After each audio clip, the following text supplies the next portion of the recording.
Good morning, everyone.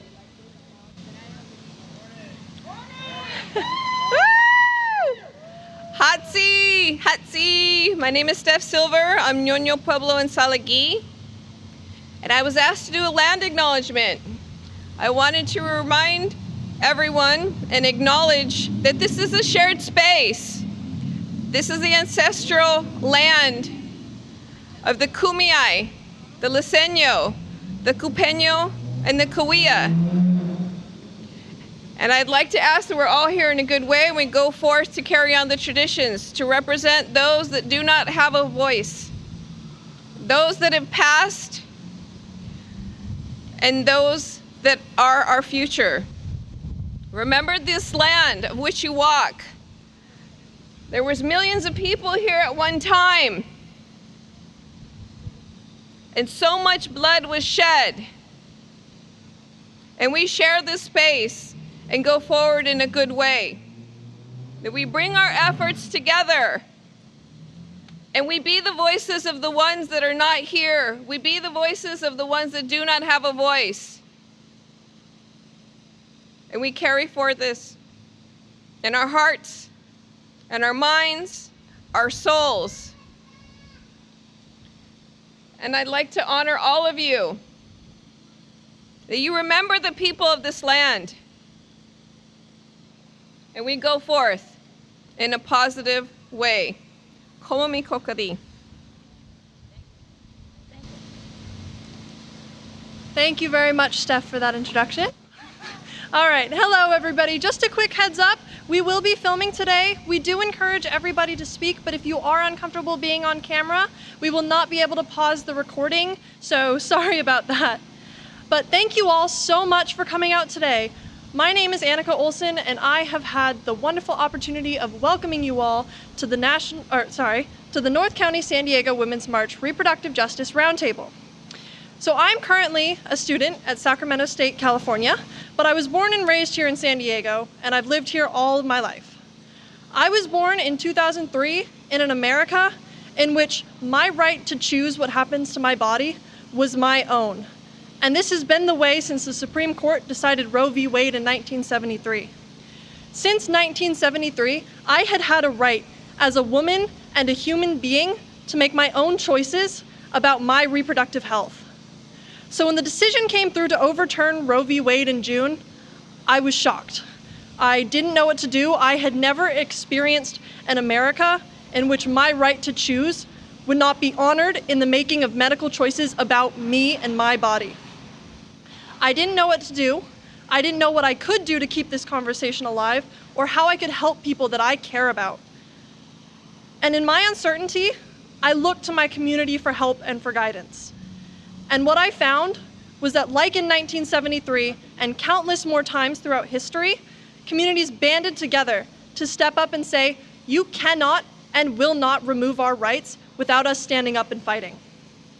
We are here because of the people that fought before us, because of the protests they staged, because of the risks they took, and because of gatherings like these. Gatherings in which stories and ideas were shared and action was inspired. We are here because we are determined to honor and continue their fight for our right to choose, to make our own healthcare decisions, and to fight for reproductive justice for everybody, especially those most affected in our marginalized communities. We are here to fight for those people that could lose their lives because they no longer have access to adequate care or the right to make decisions about their own body. We are here for the doctors who are forced to spend invaluable time on the phone with their lawyers instead of with patients because they could lose their medical license if they perform certain procedures that they have been trained to do and could save a person's life. We are here for the rape survivors, for the victims of domestic violence and incest, some as young as 10 years old, who had no say in what happened to them, but are now forced to bear the weight of the consequences of someone else's actions. We're here for the kids that will be born into homes that are not ready for them and cannot support them emotionally or financially, or will be placed in a failing foster care system and grow up in a world that is already suffering the consequences of rampant gun violence, global warming, and overpopulation. But most importantly, we are here to fight for each other. We are here today because we believe that a human being is a lifelong commitment, and the consequences of not having access to reproductive justice affects all people, women, men, and everybody in between. We are here because we believe that change is possible. If we didn't believe this, we would not be here today. We are here because we believe in the strength of community and the power of us. Together we are strong, and it is our duty to lift the voices of our friends, our family members, our neighbors, our coworkers, and to listen to their ideas and stories and learn ways in which we can support the people that we care about. That's why we are here today, to hear your ideas and your thoughts, because we are our community. You are our community. We all may be different, have different lives, come from different backgrounds, practice different religions, but each of us has something to share, has something to contribute, and something to learn. We are all in this fight together, and like in 1973, we will all succeed together. So on behalf of the North County Women's March and all of the wonderful people who have helped put this together, thank you so much for coming to support, and thank you for caring. Together, we are keeping this conversation alive. And now, to get the conversation going, I'd like to turn it over to Sue Alderson. Thank you so much. Dang, I've never heard Annika speak, but I don't have anything left to say. She covered it all. Anyway, the term reproductive justice was coined in 1994 by a group of African American women called Sister Song. And at that point in time, when we were looking at reproductive justice, the right to have an abortion was legal, and we were looking at the fact that rights do not always equal justice. And we're looking at our most vulnerable communities, communities that don't have access to care, communities where being able to get to a clinic or a doctor or having the money or the ability or the opportunity to even take care of their reproductive needs has been lacking. And that battle has been going on since 1994. So we at the North County San Diego Women's March embraced the idea of reproductive justice. Now we're looking at the latest decision by the Supreme Court, and not only are our reproductive rights in the state of California are definitely at risk, and one of my own concerns is we're very complacent in California. We believe we're a democratic state. But should some of that federal legislation go through, particularly as it will relate to Medi-Cal, we will be in trouble. And so this is an issue that impacts the entire community, and we cannot be complacent in California. If we don't need to work in our own specific community, then we need to go out and work in other communities. And the issue of reproductive justice is not just on the backs of women. This is about reproductive rights for an entire community, for families, for people to decide when and if and how they want to have children or not have children. And so today we decided to convene, as many people would like to come, an opportunity for people to share some of their stories, because we believe that storytelling is a very empowering way of being in the world. But we also want to know what the needs of the community are. We also have a list of actions that people can take. One of the things that we were thinking about is, do we need to create opportunities for training? The North County San Diego Women's March is in a position to start providing training as we look at Proposition 1, which will be on the ballot in November, so abortion will be codified in the state of California. We need to have an opportunity to start getting in front of the narrative. We're always one step behind. We're having these arguments about what it means to be pro-life and going after people you don't want to take care of childcare, and you don't want to make sure people have food, and you don't want to make sure that they have diapers. We're having the wrong conversation. We should not be going after pro-life people. We need to demand that this is about rights, nothing more, nothing less. Well, not whether I'm pro-choice or I'm pro-life. This is about my right to do what I need to do with my body. That's it. Nothing more. I was a school counselor for 25 years, and in that entire time, Roe v. Wade was not an issue. And I spent the majority of my career empowering young women so that they would have an understanding, because they never had sex ed. So we would talk about sex, we would talk about how babies are conceived, we would talk about your right to say no, we would talk about your right to have access to an abortion if that's what you would like. We would talk about how do you get the medical care you need. We would talk about birth control and different forms of birth control. We would spend hours, and I would spend time being sure that the young women that I worked with were empowered to take possession and control of their own bodies and their own autonomy. And for me, I'm terrified that where we are as a country right now, all of that is going to be undone. So with that, I would like to thank you all for coming. I have a few speakers here that would like to share their stories or their perspective. We would love to hear from anybody in the audience about what they would like to see moving forward. And then we have a list of actions that people can take locally, internationally, nationally. So with that, I think I'm going to turn it over to Kizzy. I'm going to let Kizzy introduce herself. I'm here. Kelly Davis asked me to come, and I wanted to just share with you also what I do here. I'm bringing, sorry, I lost my train of thought. Culture, arts, and music to the community, and wellness opportunities and workshops. We have a workshop coming up soon. It is a sip and puff vision board party.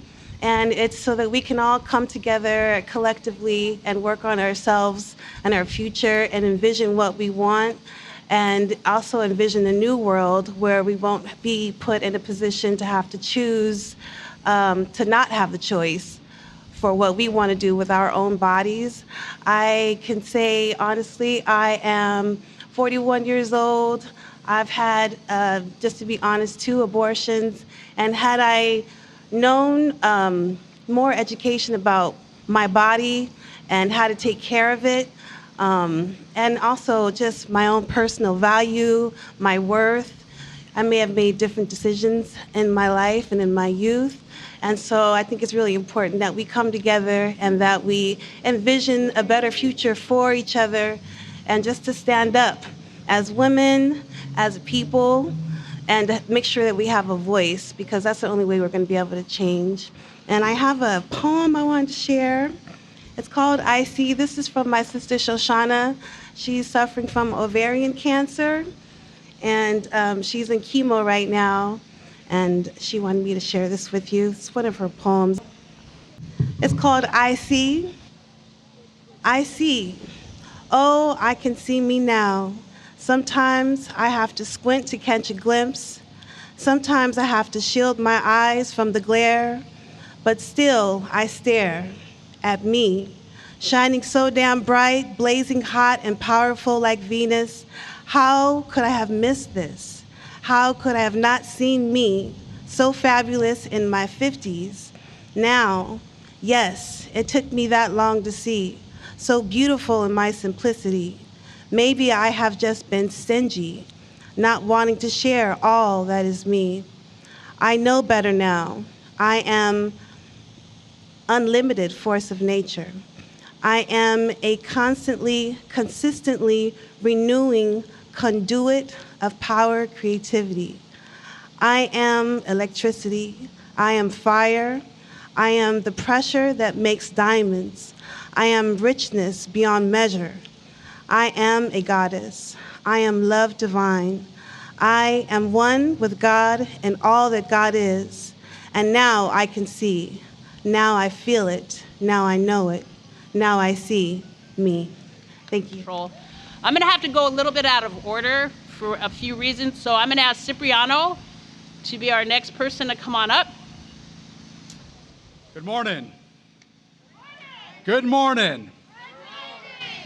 My name is Cipriano Vargas, president of the Vista School Board. It's an honor to be here. But with that, what's happening at the federal level, the actions of the Supreme Court, overturning Roe versus Wade, over a 50-year precedent. And with that, what we must do as we move forward, what we must do not just in elections, not just from now till November, but continuing to organize our communities, continuing to talk to people, as Sue said, continuing to talk about the things that are important to us, because guess what? What happened last month is not just going to impact us for the next year. It's going to have impact for generations to come. And we are so fortunate to live in the state of California, where this November we'll vote on Proposition 1, under the leadership of Senate Pro Tem Tony Atkins. But with that, we have so many sisters and brothers all across our nation that will be impacted, and red states where they will not have access to reproductive justice, where they will be impacted. And with that, a life that may not be what they expected. In Vista, just our city next over, we have Planned Parenthood, and they provide many services to many of our residents here in North County. As one of your local elected officials, and for those of you that live in North County, it's up to us to hold our local elected officials accountable, whether they be on water boards, school boards, city councils, because guess what? These are the people that very likely end up and moving up the ladder, being our state representatives, being our congressional representatives, and with that, making sure that as men, that we stand in solidarity, that we do our part, because this conversation has a direct impact on me, just as much as it does with everybody that lives in our country. And so as we look at the future, as we look at what is up and our biggest challenge ahead, we must continue to organize. We must continue to engage our community. And with that, this may be one action that we're going to do today, but continue to stay involved, continue to be part of our movement, because these conversations are conversations that together we can change and organize our communities and produce outcomes that are going to have better impacts in our community. But this work cannot be done alone. So thank you for being here this morning. Thank you, Sue. We have a great champion, and Sue Alderson. Let's give Sue a round of applause. And with that, thank you so much. Thank you, Cipriano. Anyway, at this moment, one of the things that struck me, horrified me, devastated me, not that I'm not terrified, was the ongoing conversation about this 10-year-old child. This child is on the news every day. And her anonymity, I don't know what that's going to mean, because now we know the name of the rapist. The idea that we would even have a conversation that a child should carry a baby to term, I cannot tell you how it blows my mind. I've been working with child abuse as part of my job forever. And if that's not state-sanctioned child abuse, I don't know what my definition of child abuse would be. Because if that family came to me, I would have to make a child abuse report. It would be a CPS report. And if someone told that child they had to have the child, I would still have to make a child protective services report.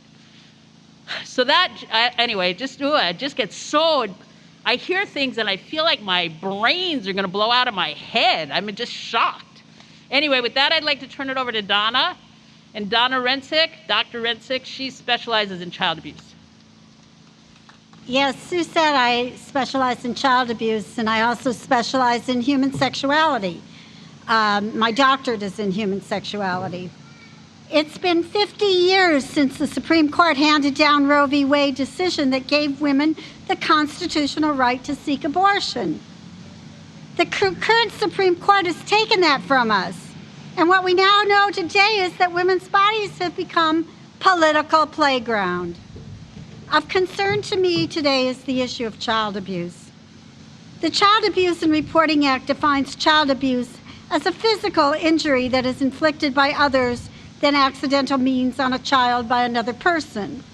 It also defines abuse as sexual abuse, neglect, willful cruelty, and unjustifiable punishment or injury, and abuse or neglect in out-of-home care.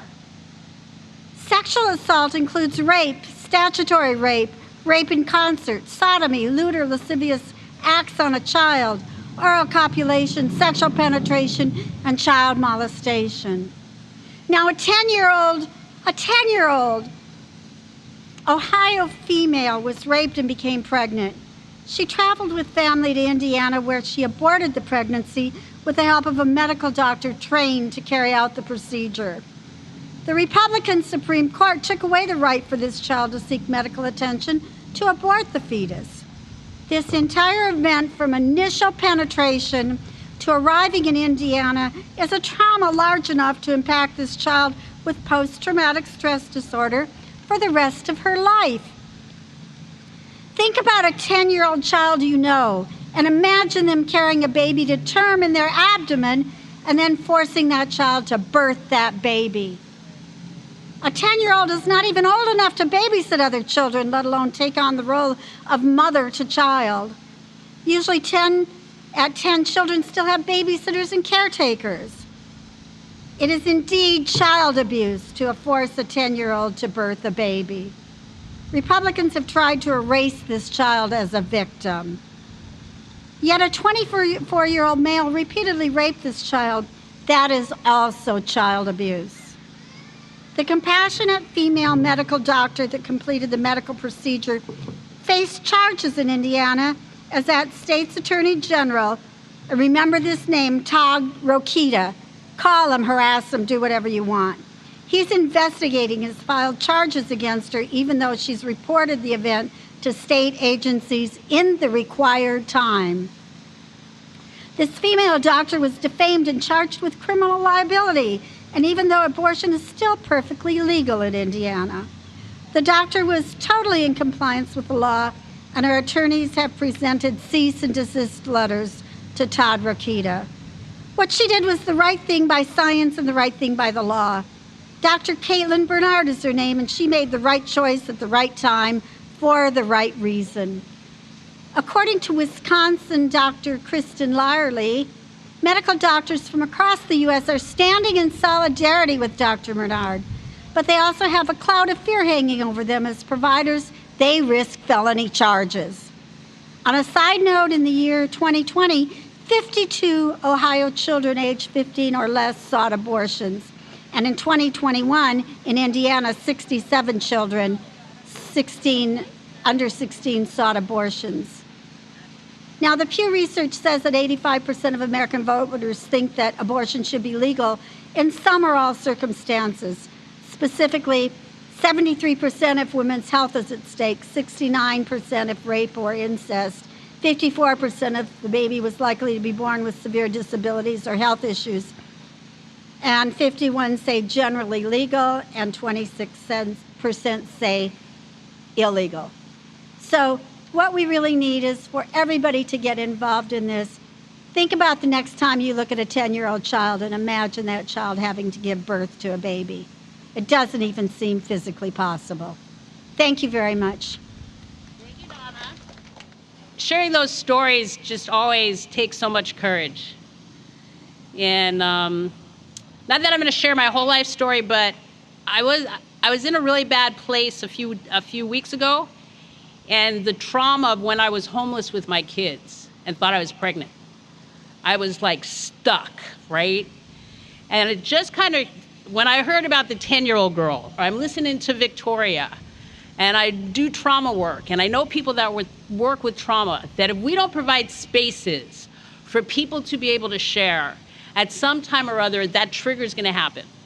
And so one of my asks of you would be, anyone ever be interested in us at the North County San Diego Women's March hosting a roundtable so people, like in a safe space, not in public, people could come and really share those stories and really find out that the feelings and what motivated them and their actions and whatever, that they were really not alone in that struggle. So if anybody's interested in that, just let us know. Heather's somewhere around here. She'll take your name. There's Heather. And we'd be glad to organize that. So, all right. Steph would like to speak to us. And then Brian, right? All right. Steph, then Brian. Hot tea again. So, in regards to taking away our rights, I wanted to share with some of you the basics of what a lot of the indigenous community is experiencing. Can you imagine going back home to your home and there's no running water, no fresh, clean water for you to drink? There's no electricity. There's no Wi-Fi for emergency services. And for some of you that don't know, there are individuals that perpetrate horrible crimes on our indigenous population, and we're forced to carry that burden, not just to birth those babies, but also the trauma that follows. Those individuals are not, those individuals that perpetrate these crimes are not held accountable. And there is a lot of challenges in the Indigenous community, but we're asking for support. We're asking that you share this knowledge with others. Here in San Diego, there are tribes that do not have clean running drinking water and electricity. Here in San Diego, let alone having our voices heard with the abuse that we've endured on our backs. We are the keepers of the land, but we need help with being the keepers of our own bodies. We need your help. We need your voices. We need you to stand with us. Imagine millions of Indigenous people here, right here where you're at, killed, murdered, asked to carry these burdens, and we're still in it, and we need help. We need your voices. We need you to share this knowledge with others. Right now, I'm doing my very best to help get emergency services to the reservations that are so far out that when you look upon the hills, you see 3 homes, 5 homes, but you know that there's hundreds of people that do not have a voice. For emergency services, they go to the top of the hill and they hope and they pray that they're able to make emergency calls. But we're not heard, and we need your help. Please, in a good way, we ask that you step forward and you share our voices. Komo mi kokari.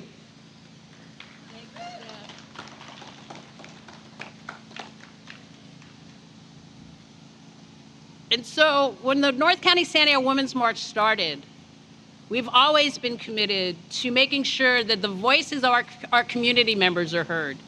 We really do not ask for people who are in positions of power. We really ask that it's the voices from our community. And I thank you, Steph, again for your courage and your willingness to share who you are and what the needs are. So thank you. With that, I'd like to turn it over to Brian, who I only met today. No, Brian. Dan, sorry, Dan. Dan Dominguez.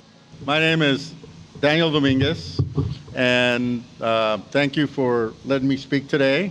You know, my roots go back in this country generations. My family dates from the 19th century living in this country.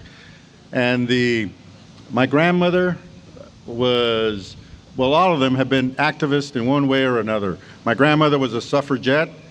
She fought for the 19th Amendment so that women could vote. I've been a labor leader.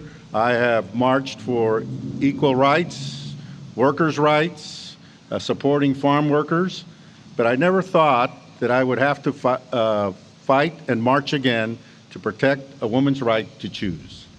I told my wife, I said, you know, I don't know if any of you are old enough to remember the Iron Curtain, where these governments set up these base fences and walls to keep people from moving about. Well, the red states looks like they're trying to set what I called an abortion curtain. They are trying to restrict the ability of women to move across because they're concerned of what they might do. It's basically the state has it wants to take over women's reproductive rights. And I will tell you that it's a good thing my grandmother's not around, boy, she would have raised holy hell. But anyway, it's not just about the rights, reproductive rights. They are going after a whole slew of rights. They are going after same-sex marriage. They are going after public schools. I mean, we're in a fight, and people should understand that. And we need to elect leaders that will lead us into this fight. We have the advantage. We are more than they are. Somebody once told me that if people can unite and work together, they can accomplish just about anything. But we need the leaders to lead us. Thank you. Oh, if anybody wants some information, I have a table over there. Thank you. My name's Laura Beth Barr. I'm actually kind of new to Oceanside. I've lived here for a couple years, 3, since my daughter was born. She's 2.5. I use she, her pronouns. I'm a white, cis, pregnant woman, and I've never been more emotionally affected by a Supreme Court decision in my life, right? I don't know if anyone can relate to that. But I'm up here today because I just kind of had to do something. I had to say something, and I have to stand with my brown, black, indigenous fellow women because I know that I have the privilege to go out there and get an abortion. And I'm from Kentucky, where the trigger ban has pretty much stripped the right of all of the women there. And, you know, I know it's a lot to just watch someone toil and be upset and cry, but I'm really here because I'm looking for a community to stand with. And I'm really looking for women in Oceanside to get to know and to be a part of moving the conversation forward in the right direction. And that means involving people that we don't want to talk to, that we disagree with. It means, you know, there's so many people in Oceanside that I talk to who I really, really don't understand. I really don't understand. I don't understand how you could force a woman to do something that requires so much of herself. So anyway, just a little bit to say I'm here to stand with all of you, and I want more. Thanks. Does anyone else have anything they'd like to share? Any questions, any wants, any needs? Before I turn it over to Heather, one thing is we need donations. We just became a nonprofit. We would like to continue to have events. We really prefer to be able to pay folks like our sound people, our camera people, our social media people. At some point in time, I feel like I need to honor all the gifts that people bring to the table. We have our Venmo, whatever it is over there. Just take out your phones before you leave and do me a favor and just click on it and donate us some money. We'd be like so appreciative. We want to continue to be able to have these actions. We want to continue to be able to include the community.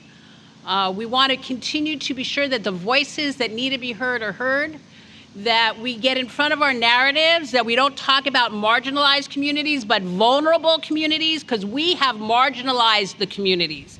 They didn't wake up and say, we want to be marginalized. We marginalized them. Every action we take, everything I read is always about making victims of our most vulnerable members of our community that without support, without care, without help, have no way to raise themselves up. All of the statistics that we look at, all of the numbers we hear, everything we hear about WIC and SNAP and who's going to lose out, everything, who are the women that are carrying children that can least afford the children? And when you're in that situation and you are on welfare, you don't have any money, your whole mindset is geared around survival. We only hope that they can be emotionally available for the charges that they have, so we can ensure that we are raising and bringing forth people that have their own personal sense of autonomy. So that's my soapbox for today. Please donate. And where's Heather? Because Heather has all of our lists of asks and actions. All right. Hi, everyone. Thank you so much for being here today. Thank you to all of the speakers who have shared their stories, their views, their commitment to fighting for reproductive justice. And I want to talk to you a little bit as we close out today about how all of us can take action. So one of the reasons I wanted to talk a little bit about what we can do to take action at this point is because after the Supreme Court decision overturning Roe v. Wade came out, my texts, my emails, I had friends calling me. I got just an influx of people, friends, and colleagues saying, what do I do now? This is a Supreme Court decision. I've already done the thing. I already vote. I already have protested. I'm protesting again this coming weekend. What else can I do? And so people really felt helpless. And I think that's something that in order to take back our actual rights, we have to take back our power. So we actually have to get out there and continue to take action. So the marches, the protests, the rallies All of that are great, but that's just a first start at this point. There's more that needs to be done. And I think at this point, we need to be getting creative about these options. We need to be infiltrating and working at every single level in order to make changes within our local communities and at the state level, particularly in those states that have abortion bans now, as well as at the federal level. So there's lots to do. So all of you activists, advocates, supporters, thank you, and let's get busy. So, as part of doing this, I put together, myself and a wonderful team of community volunteers put together a list as a starting point, it's by no means totally complete, of actions that we can do. So of course, voting is on that list, so if you're registered to vote, great, make sure you get out and vote. If you're not registered to vote, now's a really good time to go do that. We have links in the list of documents on where you can go sign up to get registered. But I wanted to spend a few minutes talking about a few additional actions and some things that maybe have come up, maybe you guys have seen on your social media or have come up in conversations with friends. So the first piece of this, and all of this is going to be available and posted on the North County San Diego Women's March social media, so you'll have access to this entire link. And this entire document, and we're going to keep adding to this document as well. So your ideas, any other additional suggestions, resources, we want to keep this going so it's a living document. But the first piece is we have created a whole list of items for men to help take action in this. So I see men out here today. Thank you for being here. Thank you for being allies. Thank you for being advocates. But for far too long, as some of the other speakers have mentioned as well, this has been relegated to be, seen as a women's issue. It is not. It is an everybody issue. Abortion touches education, it touches healthcare, it touches our ability to create a healthy and functional workforce. It has larger economic implications, and of course, the well-being of every single person in this country. So please, men, we need you. There are a list of options as starting points, but by all means, men, if you have other ideas too, we would love to add your ideas to that. So I'll leave that to you guys to go look at for that. But I want to talk about some general actions as well. So one of the things that we kind of talk about a lot is how do we talk and post about abortion, but doing so in a way that actually moves this movement forward and doesn't actually inadvertently do any damage or harm to the people who are most impacted by this issue, right? So the first piece we want to do is encourage you all, first of all, to talk about abortion. Say abortion. You don't need to use euphemisms. Say abortion. Use the word, right? Because part of when we tiptoe around the word abortion, it further stigmatizes this issue. It further stigmatizes the process and the procedure. But this is a really safe, really common medical procedure. Abortion is healthcare, right? Let's talk about it like we talk about other healthcare, right? Because part of why the anti-abortion movement has gotten so much play is because everyone tiptoes around this topic. They tiptoe around reproductive rights broadly and reproductive health broadly, and particularly around abortion. Speak it, say it, normalize it, and destigmatize it. The next piece and recommendation or advice, I guess, that we came up with was please, please, please fight misinformation and correct myths.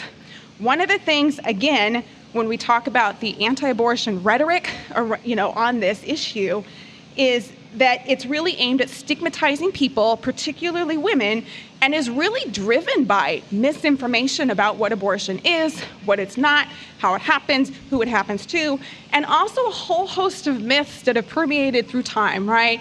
And so that's something that if you are going to be talking about this and being an advocate for this, please go and correct misinformation when you hear it. If you see it on your social media posts, provide real information, provide good, solid information. And so in our resources sheet, we have a whole list of common myths about abortion and the correct factual responses that you might be providing to those folks, again, to help quill that. We don't, the more misinformation spreads, the more misunderstanding that spreads, and the more that the anti-abortion rhetoric spreads. And so we want to stop the spread, right? So another one I want to kind of touch on just briefly, because I know we're going to wrap up here in a few minutes, but I really want to encourage everybody to promote respect, inclusivity, and safety in your communication about abortion and about reproductive health and sexual health and rights and justice. So a couple of things. How many of you have seen posts that immediately popped up on your social media feed maybe about like camping or auntie networks? Raise your hand. Okay, I see some people nodding. Okay, so I just want to say something about this. So abortion and practical support funds that have been doing this work have safely provided travel and lodging for abortion patients for decades. They've been doing this for a long time. So if you really want to help in this kind of way by offering your space or offering resources, it's better to donate or apply to volunteer for one of those established organizations. Those euphemisms like the auntie networks or camping, those are not going to protect you legally. And when people offer their homes publicly on social media, that also puts yourself in danger as well as the people that you are trying to help. So please, if you want to offer your space as a resource, please connect with organizations that do this all day long. They vet people, they make sure that you're trained, and they make sure that you, as a volunteer, have everything that you need. So that's just something to keep in mind. The other one is avoid using back alley or coat hanger imagery. I think we've seen some of this probably on social media as well, at least I have. So this is outdated imagery, and it really perpetuates the idea that abortion in a post-Roe world is dangerous, and it may actually deter people who need it from seeking that care. So we have medication abortion today, which is really safe, really common, and it's very effective. So it's really important that everybody know that medication abortion exists, that it's an option, and that we're going to, continue to fight to make sure that people have access to that, should they need it. So just keep that in mind as well, please. Avoid using Handmaid's Tale, or Underground Railroad references. When we talk about reproductive justice, we're talking beyond rights. We're talking about making sure that people's voices are heard and that we are including and considering the structural and social and systemic factors that make vulnerable communities vulnerable, right? So we go beyond that. So those references to Handmaid's Tale or Underground Railroad references, they don't help our reproductive justice efforts, right? Because these are not new. Abortion restrictions, abortion bans, none of this is new stuff, guys. So many women and also trans people already have they face barriers due to, for care, due to racism, classism, ableism, homophobia, transphobia, and other forms of oppression, right? So those references decenter their experiences. And the fact of the matter is that this is reality. It's not some sort of dystopian future, right? Like, this is where we're at. So I think it's time to change our thinking about that. And finally, please be inclusive of trans men, non-binary, and non-gender conforming people. Trans people with uteruses also have abortions. And so when we use phrases like women's health or access for women, right, when discussing abortion, we may be leaving other people out of our conversation and out of this movement who also need it. They need to have their voice represented. They need to have their needs represented, right? And the problem with that, when we say women's health or women's issues or women's rights, right, it's because the anti-abortion movement and anti-abortion rhetoric is so firmly rooted in misogyny that's the counter, right? It's for women, right? But we need to make the space more inclusive. We need to increase our language for this, because at the end of the day, we're building a movement, we're building a coalition, we're building partners between all of the people who were impacted by this issue, right? So this is really critical. And it's particularly critical for trans men, for non-binary, and for non-gender conforming people who have uteruses, right? Because they already also face substantial barriers to getting care too. So we need to make sure that we're representing their voices, we're making sure that we're listening to their voices, and that we're including them in our movement when we talk about reproductive rights and reproductive justice. So again, we have at least 17 pages of resources so far on a Google Drive. So thanks to all of our community volunteers who helped to put that together. There's some great stuff there. There's links, there's additional reading if you're interested in any of these issues, further learning more. We're gonna keep adding to it, so please, send us a message via our social media, email us, contact Sue, to let us know if you have other links, other ideas, other actions. Tell us what things you're doing. And I would just implore you, please, while I recognize that we all have limited time and limited energy sometimes more than others, I want to implore you all to choose at least one action to take. So what are you going to do? What are you going to leave today saying, I am going to do? So I would love to hear from some of the folks in the audience, just really fast, if there's an action that you're like, I'm going to go do that. This is what I've been thinking of this entire time. Like, will you share it with us? Do you mind? You want to just like shout it out? Who's ready? Who's going to do something? Who's going to take action? Come on, don't be shy, y'all. We have someone that wants to join the North County San Diego Women's March. Oh, right. We have another member of the North County San Diego Women's March. Woo! Excellent. That's a great action. We love it. All right. What else we got, people? What are we going to do? Yes. Yes. Excellent. Absolutely. All right. What else? Yes, thank you. Excellent. And that changes minds. Thank you. Love it. All right, we got one more because 3 is the magic number here, right? Donate. Yes, we have a whole list of organizations also on this lovely Google document of organizations that are working on this issue across the country. So you have at least, a place to start for abortion funds, donating to abortion funds, and also donating to organizations that are working at the national level, the state level, and especially those that are working on the ground in those most impacted communities. So I want to thank you for being here today. And I want to turn it back over to Sue to close up, but thank you for your advocacy, thank you for your action, and thank you for your allyship, and we look forward to staying in touch and moving forward with all of this. Thank you so much. We all know that democracy is an interactive process. We have seen what happens when we're complacent. I don't know what else to say. That's why we're meeting here today. So I have my own asks. I would like to know if we will have a sign-in sheet if anybody wants to come to a training. And that's when we will start looking at what we need to do to push forward and to be sure that Prop 1 passes here in California to codify the right for women to choose if they would like to have an abortion. I would like to invite people to come and step forward so we can get in front of this narrative. So the narrative is no longer, are you pro-life or pro-abortion? The narrative is not about that. The narrative, I believe that I have the right to my bodily autonomy, as do you. I don't care what your choice is. I believe that. So the conversation, we have to move that conversation to a space that makes more sense to more people, where they're just not pitted against each other between life and death, because that's not what the issue is. And then I ask you to please keep coming out, keep fighting, keep pushing forward. Hear my friend Steph. Remember, we're talking about murdered and missing Indigenous women. It is real. We talk about what's happening on the reservation. When she says it's on the backs of women on the reservation. We have 46 reservations in the county. 46 reservations. And they're not all rich, like Viejas. We have 46 reservations, huh?